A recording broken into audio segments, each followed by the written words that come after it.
করে ডাক দাও। ধরো তোমার 1000। এই ধরো তোমার 1000।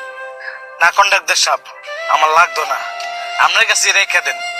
আমারও শুধু 100 টাকা দিলেই হইব দুপুরে খাওয়ানোর লেগা। ঠিক আছে, তুমি সাইডে যাও, দিতেছি। এই ধরো। কাড়া কয়েছো, আজকের বিলটা নিয়ে যাও। এই ধরো তোমার টে। এই ধরো তোমার টে। 100 টাকা ফেরত দাও। না কন্ডাক্টর সাহেব, পুরোটা আপনার কাছে রেখে দেন। আমার ওই 100 টাকা দিলেই হইব দুপুরে খাইবার লেগা। প্রতিদিন 100 টাকা করে কি নাও? তোমার সবটা তোমার কাছে রেখে দাও। না না না, আপনার কাছে রেখে দেন। পরে তো হিসাব লে ফেস লাগবো। ফেস লাগতো না, আপনি পরে হিসাব করে যা দিবেন আমি তাই নিব।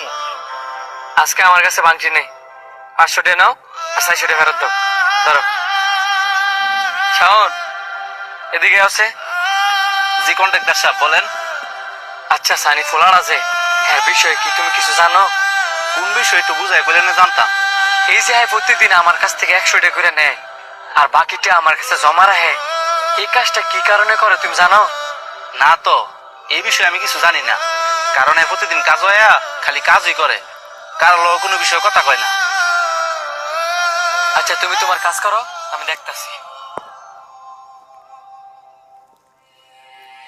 এখন তোর কাজটা ফেলায় নিচে নেমে আসে।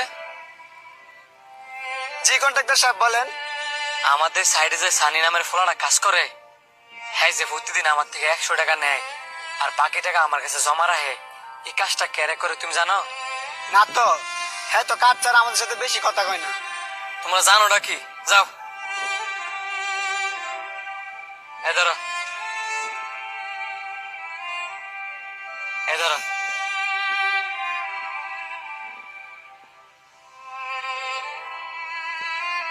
এই ধরো। না লাগতো না, আপনি প্রতিদিনের মতন আমার 100 টাকা দিলেই হইব। আরে ধরো, তোমার টের জিম্মি আমি রাখতে পারতাম না। কেরে কন্ডাক্টর সাহেব, আমি কি করছি? আরে তোমার পরিশ্রমের টিয়া আমার কাছে দিয়ে রাখবা কি লিখা? সবাই কাম শেষে টিয়া লেগে পাগল হয়ে জায়গা, আর তুমি কি না তোমার টিয়া আমার কাছে দিয়ে রাখো? আমি তোমার টিয়া রাখতে পারতাম না। আমি আজকে আছি, কালকে নাও থাকতাম পারি। মানে? আরে বেড়া, আজকে আমি বাচ্চা আছি, কালকে আমি বাচ্চা নাও থাকতাম পারি। তখন তোর ঋণ পরিশোধ করবো গাড়ায়। কন্ডাক্টর সাহেব, আপনি মরে গেলে কোন দায় দেবেন নাই। বৃষ্টি নামতেছে, তুই সাইডে আয়। আচ্ছা, তোমার সমস্যা কি করছে? টিয়া নিতে চাও না রে? আমার কাছে টিয়া থাকলে আমি নষ্ট হয়ে যাবো গা।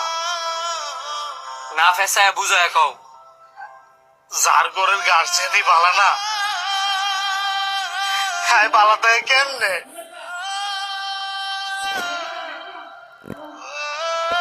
আমি শুরুতে দেখতে দেখতে বড় হয়েছি। আমার বাবে নেশা খায়, এই প্রতিদিন নেশা খাইয়া খাইয়া আইয়া আমার মার উপর অত্যাচার করে।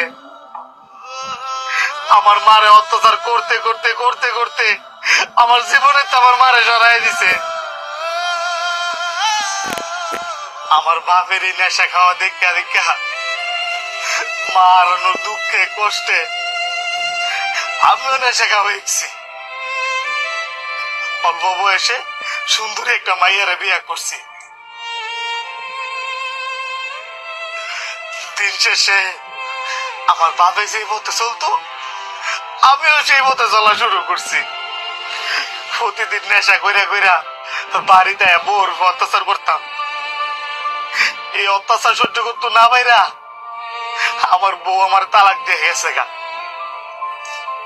এরপরে নিজের শুধরানোর চেষ্টা করছি। এই কারণে টিয়া নিজের কাছে রাই না। এই টিয়া ভাইয়া যদি আবার আমি নেশা করি, এখন ভাই আপনি কি চান আমি টিয়া ভাইয়া আবার যাই নেশা খাওয়া শুরু করি?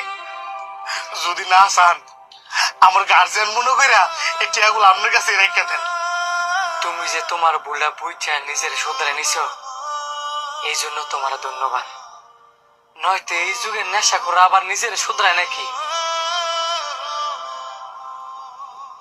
ঠিক আছে, তোমার টিয়াগুলো আমার কাছে জমা রাখলাম। তোমার যখন যা লাগে তখন তুমি আমার চাইনি। যাও। আরেকটা কথা শোনো, আল্লাহর দোহাই লাগে, এই নেশা পানি আর কোনোদিন করো না। এই নেশায় তোমার জীবনটার একবার ধ্বংস করে দিব, সমাজ থেকে তোমার আলাদা করে দিব, তোমার ফ্যামিলি থেকে তোমার আলাদা করে দিব, তোমার দেহের থেকে তোমার রুহুটারে আলাদা করে দিব। যদি পারো এখন থেকে টিয়া দিয়ে ভালো কিছু খাইবা, যাতে তোমার দেহের জন্য উপকার হয়। যাও।